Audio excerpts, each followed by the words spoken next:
Hello and welcome to our international chess weekend. We are there with some special theme, how to attack. It's very important because during the chess game, sometimes you need to attack. And if I say attack, you will say probably attack and king. Against the king, you may attack. But it's not only king who you can attack. It can be also some weak pawn. It can be also some weak square. It can be also queen side, and you can attack also through the center. So it's not that easy to say if I want to attack, I will attack the king. So there are plenty of attack possibilities, and today we will see some interesting, and I hope that interesting positions where the attacking side has to decide where and how to attack the king, the pawn, the position whole, or so on. So we started here in the position from the game Nigel Short against Jan Timman, both very well known. Like Nigel Short in early 90s was one of the biggest grandmasters in the world, and Jan Timman maybe a little earlier, later 80s and also 90s, one of the best chess players. So it is an old game and very well known. I hope that you mainly don't know what it is, the game, but maybe if we see the end, maybe some of you will really well know what is it going on. So white is on move, and white have many troubles in the position. There are plenty of pawns which are isolated. It's also position where the black has a bishop pair. And of course, white's position attractivity is in the dark squares, trouble on the king side. So there are the dark squares. Everything is so unsecured because black has the only bishop on g7 and he is covering the diagonal, but he is not available to cover this diagonal. And that's the main question, how to start the attack. So white, in order to make some progress, did a very good move, one of maybe the only big move here, and that's logical bishop h6. What does it mean, bishop h6? If black takes, he loses his only defender, and then the position is lost. If he takes, we already take with the queen, then knight g5, and takes on h7 with the checkmate in a few moves. So black has to move back to h8. But of course, he has still the defender, still has the bishop, but look at the power of this bishop on h8.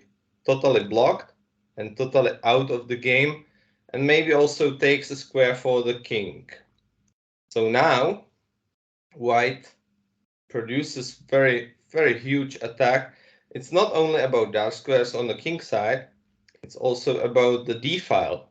If we call some positives of the white's position, it's also d file, which is totally free and totally in white's occupying. So white plays rook d8, and after only move bishop b7, white simply protects the d8 rook with the second one. And now black has a very huge trouble. I will ask you, what is the threat right now for white? What white threatens? Do you know, Philip?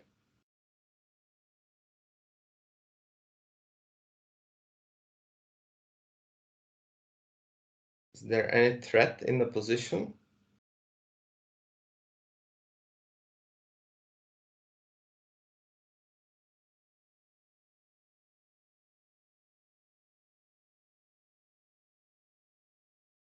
Okay, maybe it's too fast. There is queen e7 as a threat.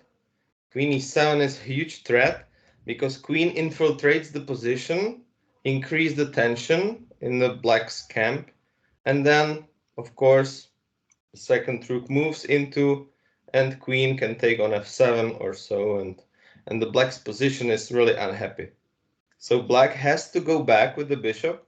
Bishop g7 walks back, and then white has to do something strong in the position, and he leaves with the 8th rook to d7. Motivation is clear. f7 pawn is a threat. Here, takes on f7, wins. So now black has to do something, and he covers.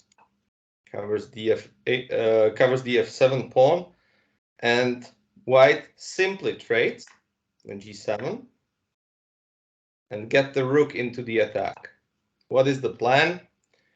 Simply hold the c4 pawn because the queen wants to get into it, and then the rook shifts to the h4, and then some sacrifice operation, and then takes on f7, and then somehow to checkmate the opposite side. What black did? He did rook e8 because there were also some other threats like securing the spot on the 7th rank. So black covers this, protects this, but white continues in his plan. Queen f6 check, king g8 back, and now white has a very natural plan which simply wins. He can play h4, h5, h6, and queen g7 checkmate. And he started this plan with h4, and black has to do something against it, and it's h5.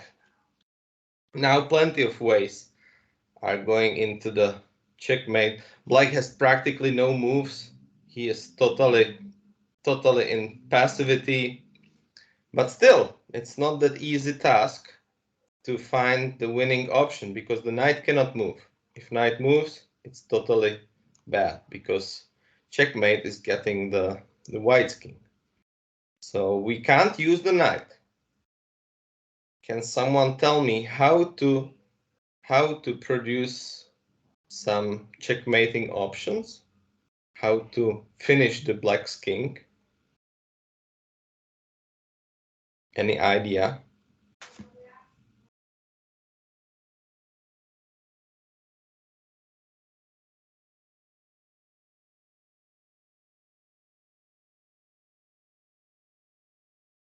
Maybe we can have some idea like shifting the rook to the king side, but the rook is already protecting the second rook, so it's not that easy task to do. So we have every piece is on his best spot, but we can't move them. So we will use the king, and we will use the very simple plan, which works. King h2, king g3, king f4, king g5, and king h6 with the end of the checkmate on g7. Wonderful attack. Look at the dark squares. Amazing. White is operating on the dark squares. Black has nothing to do, can only watch how it finishes, and it was fast. King moves, king moves, king moves, bishop c8, and king g5. Well, black gave up and lost this game. So again, moving back into this position where white decided to use the dark squares as a weapon in cooperation with the d-file. Only the dark squares maybe were not enough, but the d-file insulted the black's position immediately, practically. Okay, let's see the second example. It is a game against Magnus Carlsen against Lawrence Maximilian Drabke. You can see Magnus' rating. It shows that this game is 20 years old. So Magnus Carlsen was 12, maybe 13, I don't know, 12. I suppose he was 12 only. And it was some Grandmaster tournament where in this position, completely logical, that's some Queen's Gambit or Slav or something like that. White decided to get the knight in the middle. That's a very useful move. Knight e5. It's the best spot on the board. Black can't develop the knight against him, can't trade. And by the way, white pretends some attacking options against f7 pawn, which underestimated black right now. And black played bishop c8. And every time your opponent does such a move like this, of course, he has some plan. He wants to keep the bishop, he wants to have the bishop pair, not give up the bishop pair. He wants to use the d7 for the knight and trade the annoying knight on e5. But it's a loss of time. He lost such a very important time because his king can't do the castling. There is not yet e6, not yet g6. Bishop can't move out for giving the option for castling. That means right now white needs to punish it. Of course, there are several logical white's moves like bishop e2 castling, bishop d2, queen c2. Yeah, you can play whatever, but if you play whatever, you will restart the black's position. So in this moment, you need to find something. You need to punish your opponent for such a thing because it's strategically not possible. And you need to see it during the game. If someone is doing this, you may know that you need to find something and punish your opponent for such a bad habits. And there it is, logical. A takes b5. This is a move. What can black do? C takes b5. And can somebody tell me what is now the best move in the position? And most logical? How can we punish the opposite side, which is totally undeveloped, with the king in the middle?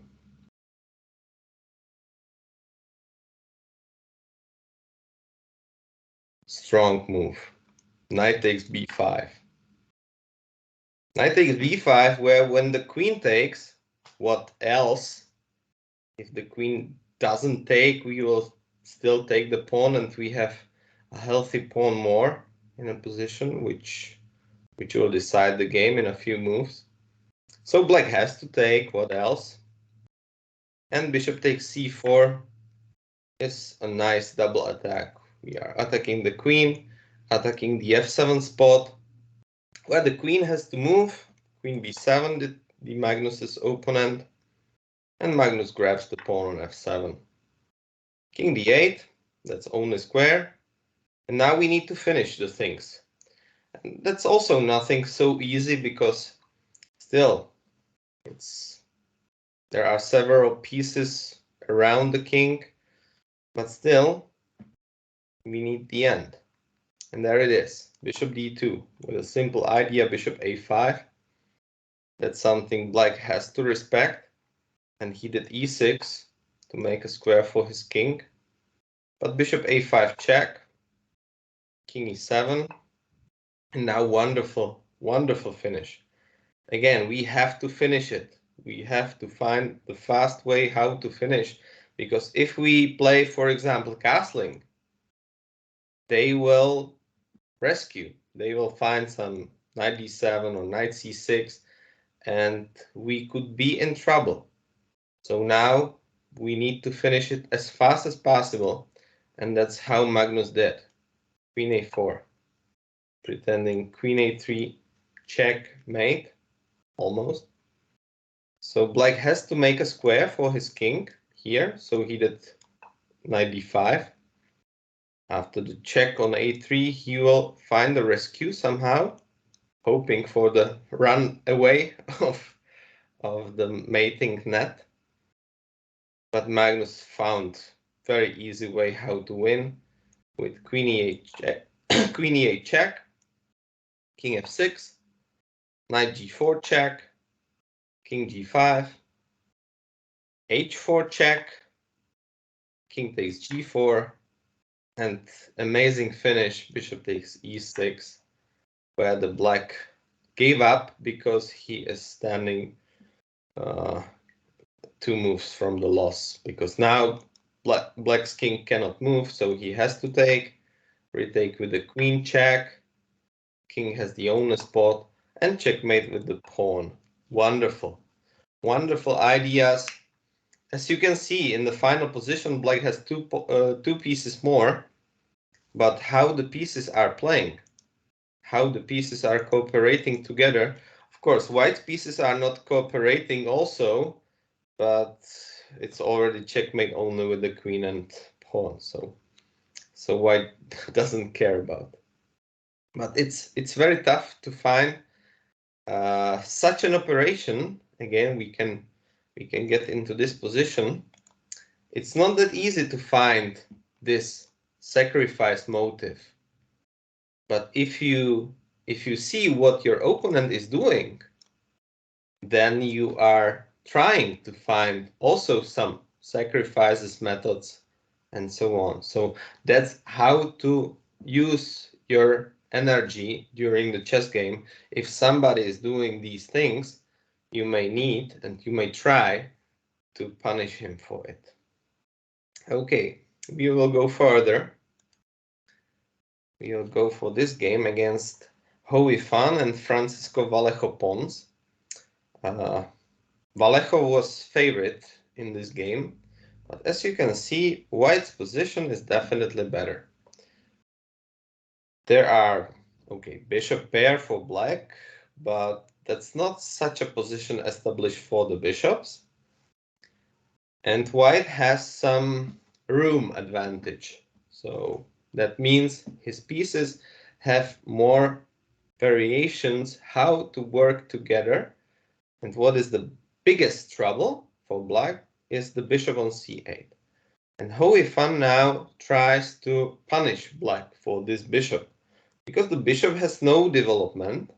His only development probability is d7 or e6.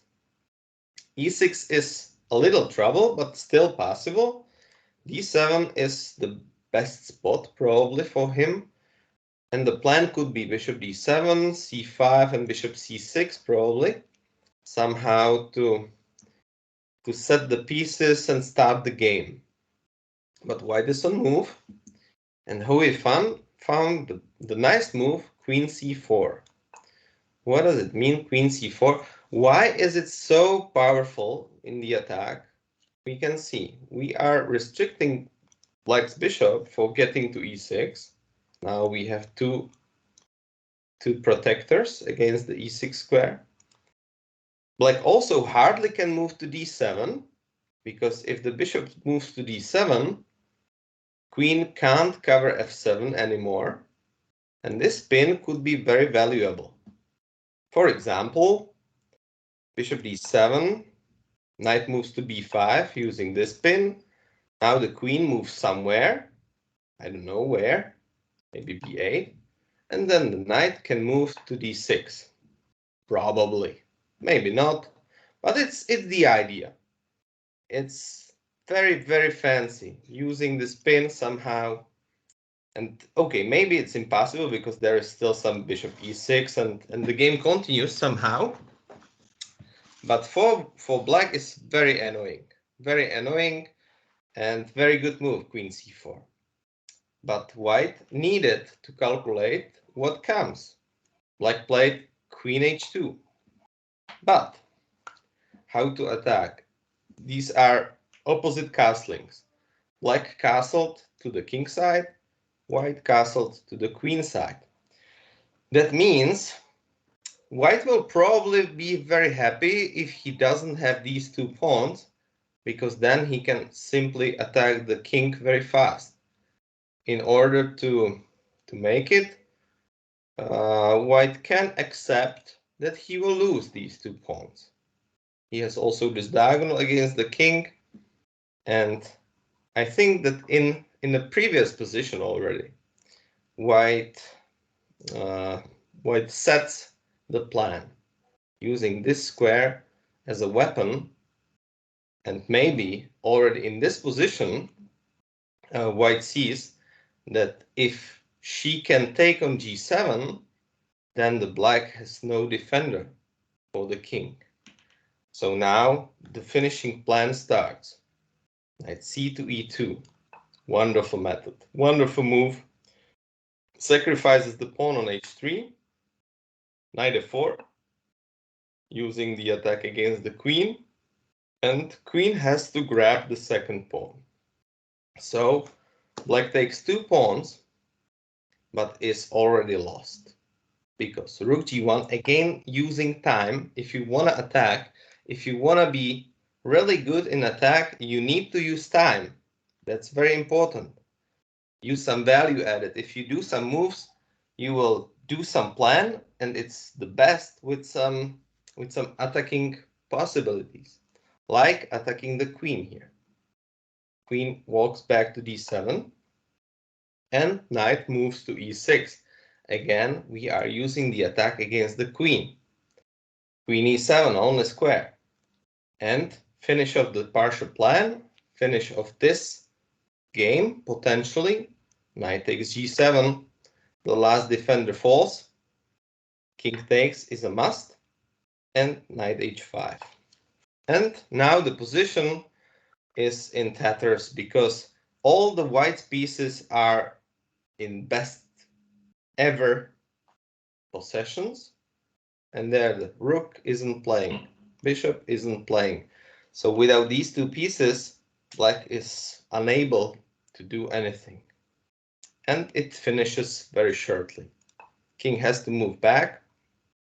Wonderful bishop c5. Again time, again tempo. Queen e6. Rook g to e1. Wonderful move. Queen is untouchable because if queen takes queen, we are checkmating him easily. So it's impossible. So black finds the only and last thing, takes on e1, but queen takes f7. Threatens the checkmate, still queen under attack. So queen has to take the rook with check. And now black takes a check, which seems to be the idea, which works. But look at the king. He is in a corner. Queen stalemates the king. And now the bishop has to do the finishing job. And it's simple. King d2, rook d8, king c3. Now bishop has to take on h5 and bishop d4. And it's finished because this is a threat and black has no idea how to cover. After rook takes d4, queen takes e8, and in the next move, king will retake on d4. So very nice game. Very nice game from Howie Fan, the champion in between women's, and also good contender on the Grandmasters tournament in between men. So if we go back, principally in this position where she already decided lose these 2 pawns for making the impact of the attack. It's so nice, so wonderful how it works. And so often it works. As I said, if there are castlings on each side, if black has small castling, white has long castling, you can have the idea of sacrificing some pawns, naturally sacrificing for some lines against the king. And in order to make some good attacking game, you need to risk something, of course. Okay, we'll continue. 4th example.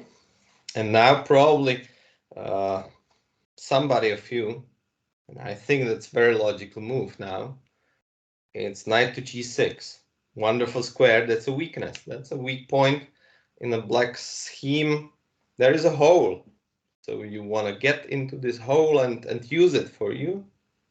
But it's not that easy. That's nice. But what to do here? If we jump there, the queen is under attack, so the queen moves to f7. And what else?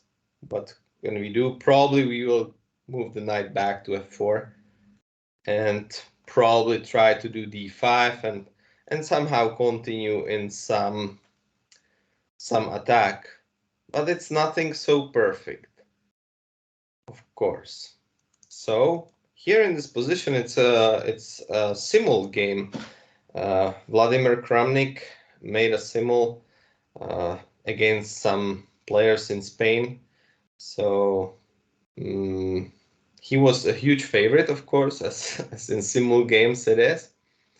But now he finished it very nice. He found a very simple method how to use it. And it's very often happening when you have double fianchetto, when you develop the bishop to g2 and the second bishop to b2, the bishops are cooperating both together for the center.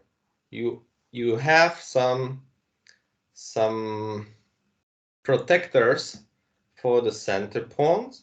So it's easy to do d4 and e4 because the bishops are helping these pawns to find some safety. And then if you have the safety in the center, you can start the avalanche in the center. So you can do c5, d5, e5, d6, c6, and simply move it against the black's position. And even more, if black has no contenders against your bishops. So that's why white decides to take the d7. It's a very simple method of the attack, because now the bishops are natural, like lions in nature. They have no natural contenders. They are alone here and they can choose and they can do whatever they want. So knight takes d7, queen takes d7, and logically e4. Kramnik continues. And black has nothing to do. He has to wait what happens, and that's what he did. He waits what happens, queen e7, and c5. Logical continuation, and the avalanche is rising, and the avalanche is throwing the pawns on the black's camp, and Kramnik finds to increase the avalanche now with f4. Why not? The bishops are cooperating well for the center. The rook is well set. Maybe the second rook will also add her power in the center. And what the knights can do against it. They have no outposts. They have no squares where to move. They will only wait what happens. And happens. Rook d8, king h1 was probably not necessary, but in a simul game you need to do fast, so it's good to make such a move because there will be no danger in future. And exactly in this position, you don't need to hurry because black has nothing to do. If he does something, he helps you a lot because you will take here to free the f-file, and after the retake you will do d5, where the e5 pawn remains isolated. What I mean is this. Such a position like this would be easily winning for white because black has to do something like that. This pawn is long-term falling. Bishop will be getting on the best spot. Maybe also queen will be getting into the game somehow. And black will simply give up in few moves. So you have time, whatever you need. King h1 is a move. Why not? Getting the king out of this diagonal. And of course, white wants to play d5. And he did after knight b8. He did this simple center attack, and the avalanche is running. And if you have such bishops, that's the main plan. That's the main weapon. Simply using the center advantage and moving the pawns on your opponent. fast and easy. E takes d5, e takes d5. And now it seems to be that there is nothing so concrete, but look at the light squares. We have the light squares bishop, so it's one idea. Look at these pawns, they are walking 2 against 1, so this could be second opportunity, simply moving through the center. And if you move through the center, you are opening also this diagonal against the king. So that's what white decides for. After knight a6, bishop d4, simply covering the pawn. And after b6, we have d6. Very nice move. And also very good to acknowledge. If you have bishops against knights, it's very good to have the outside pass pawn. What I mean is this position. After this take, this, and this, we have the outside pass pawn, which is simply running and running, and nobody can stop him. And there is a huge roadway through the A file.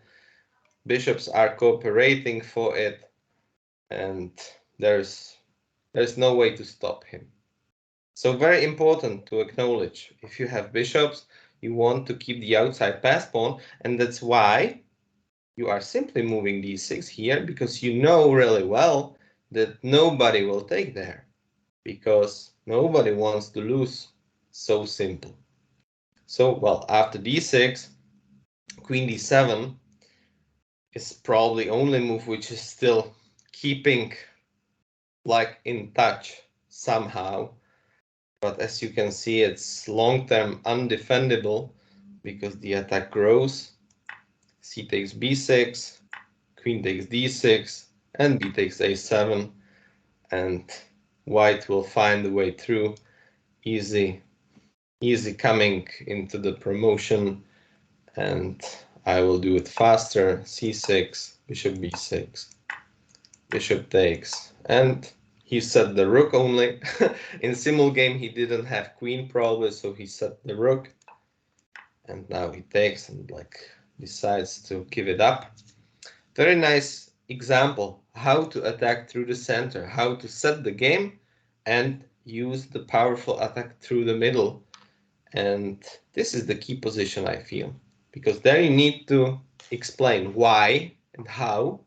Because if you do this, it can also happen that black will start some campaign and faster than you. Black will do g5 probably. And now you need to get out.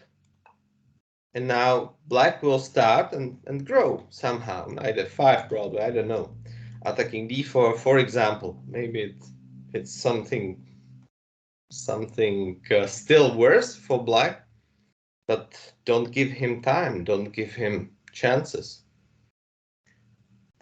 Okay, we will do further. The game in between Boris Gelfand and Zoltan Almasi.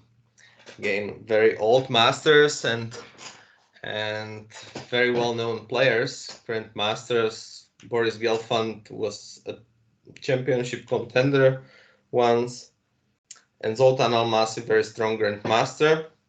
So both really well-known, and that's a very fine example from Gelfand here. Of course, he can play here in this position. He can use the rook's move, rook a1, and he will probably have some easy position for playing, but with no advantage, we can say. Rook a1 and probably queen b8, and afterwards he will take, and white will take this pawn, and black will take this pawn later. And after the cleaning of the queen side, there will be a draw agreed, probably. So white decides to do some complications, and you can easily watch how it works. Rook takes b4. Simple and strong, because this attack sets the queen side. We have, after a takes and bishop takes, we have the queen side for free. B and C running together very fast and very correct in the future. Because also we don't have only pawns, We have also this square for the knight. Wonderful. And we will eliminate the defender. Very simple, because the bishop is standing against our bishop. So they will most probably trade, these two. And after they will trade, we will simply start working with the pawns. That means it looks to be really strong. But there is a tactics. There is a rook a4.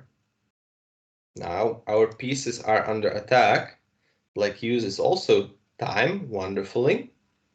But against this trick, we have our trick.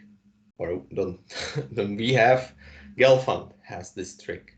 Knight d4. Wonderful move. Where if black takes here, we will take there, and that's fork. Queen and rook are under attack, and it's lost for black immediately. That means black has to do this, and we will do this. And after this trade, we have what we wanted to have. Simply winning endgame, because materially speaking it's equal. But look at our c pawn and probably also b pawn. If they walk together, they are unstoppable. Black has also trick knight e5, but we have knight d6. That's a square we wanted to use. Nice square, eliminating the rook's power, because we steal the rook, the c8 square. Knight d5 and bishop a3. Logically holding the pawn on c5. And the plan is b4 and b5 and c6 and b6 and c7 and b7. And they will run together and we will win. And that's, of course, already winning. But as you can see, also Boris Gelfand missed his chance at one square, but it was really tough, because it's probably some time trouble. So it is not that easy to find the best moves. But whatever, okay, it happens. Even if he didn't do at best, he did finally some progress. Knight b5 is probably not the best move. He should play after queen c7. He should play easily b4 and b5, and what we mentioned already. But he did this, and after queen b8, he did c6. For you, it could be some advice. If you have two together, it's always a little better if you use both. If they move together in the queen, because now we have singles. We have c6 single and b2 single, so they are not a pair, so they cannot help each other. That means it's a chance for the defending side to clean, and now Almasi found the super move queen a8. Under the attack, he attacks the queen. So now we need to trade, and the position is not that simple anymore, because we have only singles, we don't have a pair. e4 very well, and bishop d6. Knight c4 and c7, running into the queen, running with his single, but it's not enough, fairly speaking. Knight d2, king e2, and knight takes e4. And knight c6. Looks like amazing plan, looks like amazing move, but look at the evaluation. It's 0-0. Yeah, it's simply a draw if black now takes the bishop. But it's really tough to take the bishop and decide in this position that this is the easiest method how to keep a draw, because white has a plan. White has a plan, knight b8 and standing the queen, but it's not working so proper, and this is really a draw. But in time trouble, black decided to keep the c8 with the knight. That means white has some fancy ending with knight e7, knight takes c8, bishop e7, and now king is moving, and now black decided to give up, because knight a7 and c8 is finished. Very nice game, very nice game, even if white decided not so proper under some time trouble. But really nice idea, which can be working fairly in such a position. If you have passers and together passers, it's very nice to use them, even with some sacrifice motive. But what are we risking? We don't risk anything practically. We are taking a piece plus 2 pawns against the rook, so fair trade. Fair trade with some bonus in a position. So why not? So, and we are going for the last example, Carlsen-Korobov game. That was a blitz game, I suppose, where Magnus starts the game in the correct way and now is logically winning because he has a simple pawn more. Black has a bishop, that's fine. This is super bishop in open position. The bishop is always better. But if white castles, plays the rook to e1, queen to e2, and probably develops the rook to d1, there is no threat. There is no threat against his position. And maybe it will finish in a draw, maybe white will win, who knows. But now white decided to attack, but in the wrong way. He has the H file open. If he gets some other major piece to the H file, he will probably checkmate the black's king. So the logical method is to get the queen somewhere in front of the rook. That's exactly what Magnus finds. Queen d7. It looks like a checkmating operation, but look at the white's king. If he decides to use this, he needs to know that he will finish his opponent. But it's not that easy because queen takes b6, makes a square, makes a room. After queen h3, there is f6 and king f7, and black's king will escape. What is maybe more important, now castling doesn't work because with this operation we are losing pawns. As simple as it is. And if black steals our pawns, we will have some pawns minus, and we will be happy for a draw. But Magnus is Magnus. Magnus says, I will finish you. So knight g5. Philip, can you tell me what is the threat right now for white?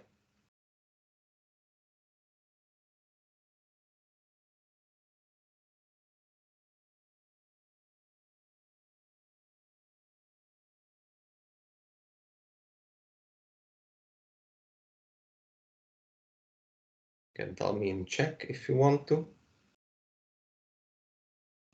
What is the main threat for white?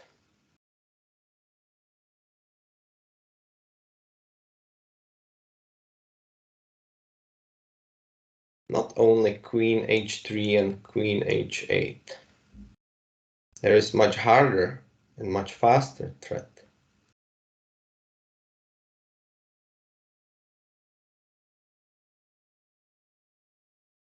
And there it is, rook h8. That's the main threat. Rook h8, king takes, queen h3 check, and queen h7 checkmate as fast as it can be. So black has no time for taking b2. Black has probably also no time for making bishop c8, because then queen moves to a4 and uses the 4th rank right.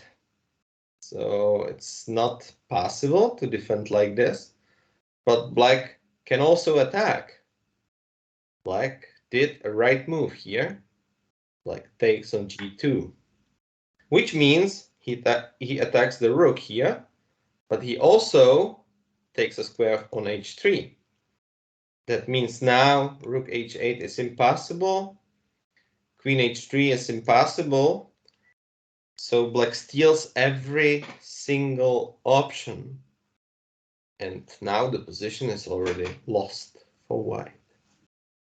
But Magnus keeps it calm, did the castling, which means after black takes on h1, white will simply recapture on h1 and then uses what we know, the checkmating operation. But, well, black is not idiot. Black is playing rook a to b8 with a simple checkmating operation against the white's king. So both sides, as it always is when the castling are opposite, when some side is castling on the king side, the other side is castling on the queen side, it's also already making these operations like this. Attack, attack, and attack. And who gains the checkmate at first wins, simply. There is also some move which is critical. Now, in this position, black can think about rook a to d8. This is logical move which attacks the white's queen. The queen has to move somewhere, then the black will take the rook, and after the trade there is no checkmating operation. That means it could be the weapon, but there is a wonderful, wonderful operation for white right now. And it is queen takes, rook takes, check, king takes, check. What else? Queen has to take, and fork in the end. And winning endgame for white. Yeah, winning. Hopefully winning. Of course, it's not that easy, but even after bishop d5, it might be winning after c4 and knight c6 coming. White has definitely more chances to win this endgame, and basically it might be winning. But okay, black will probably continue in the fight for some more moves. But okay, Anton Korobov is also really great grandmaster. So he did a move which is more essential here for black and more straightforward into the checkmating operation, rook b8, with intending the checkmate on b2. Magnus has to respect this and played b3, and queen takes f2. Simple and strong. Of course, that's attacking motivation. This is a threat probably, but mainly this is a threat where the king is under some check, knight is under some attack. Knight is essential for finishing the attack, so that's why queen g4 happened. Again, the same trick, rook h8 check, queen h4 and queen h7 checkmate. As you can see, if you acknowledge these patterns, you are not wasting time during the game. So it's fine to acknowledge these things. Rook c8, attacking c3 pawn, checkmating operations then, easy. Now king b1, and after rook takes c3, white develops a very nice finish, which is not working. I always say this is a nice plan with a hole. So really nice combo. White did queen b4. That's double attack against the rooks, where the queen is untouchable because of the checkmate over. Yeah, if black takes the queen, we will do the checkmate here. So it's impossible. And logical for black is doubling the rooks, not? Doubling the rooks seems to be so pretty, but white will simply take the rook here. And there is a trouble, because the queen is untouchable. And after this check, there is still nothing so done, because still untouchable. And if we challenge the knight, the rook will lose his attention. So not that easy. That is very poisoned move, queen b4. But well, black did the attention, used the attention, and did the strong rook's move backwards. Rook c8, and Magnus resigned because he tried everything, but it was simply not enough. Now he is under checkmate. If he does something like this, he will do some few checks, and now he will resign because the king escapes from the position. So it is very important to decide how to attack, how to use, if we go back into this position, how to use the strong things. Because, well, h file is nice, but the position is so that we traded already many pieces. So for our checkmating operation, we have only rook, queen, and knight. And if you look at the position of black, he is really well set. He can get the checkmate only on h8, h7 and h8. So his only goal is to reach f6 and keeps the square for the king. If he do it, he can't be checkmated. So for us in this situation, it's good to keep it real. The attack not for every price. So let's go and castle. If we castle, then we can attack something else. We can attack the e-pawn, which is a weakness, because it is almost isolated pawn. I will not say that black will somehow cover with f6, because that will open his diagonal against the king. So this could be the target. And by the way, we can also attack on the queen side. Look at these 3 pawns. We will pretend that black will take on b6. We can have 3 against 1 situation where the c-pawn is the main weapon. He is free and he is passed. So we can do easily castling. We can do queen c2 and walk c4, b4, c5, and logically use the power of the queen side pawns. So what I wanted to say, also Magnus is not the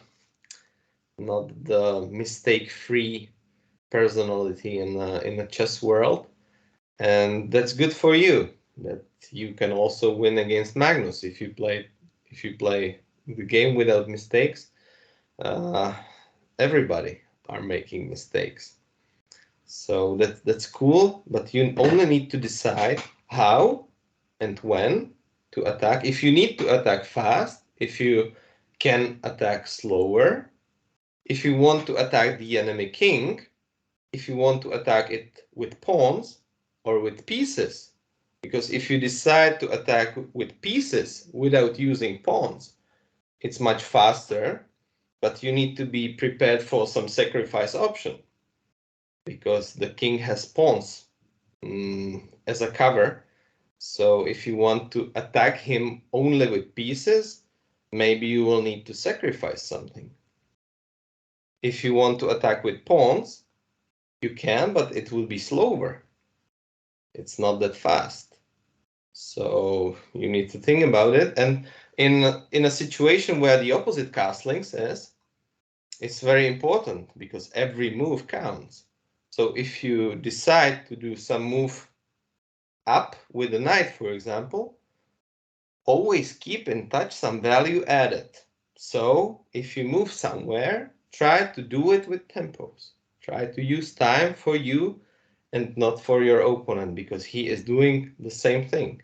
He also wants to try it with tempos, because time is the basic factor of the chess game. That's really probably the most important thing what I wanted to mention in order to attack the chessboard. Okay, I think it could be enough for today. In the International Chess Weekend, And I hope you enjoyed and have a nice time.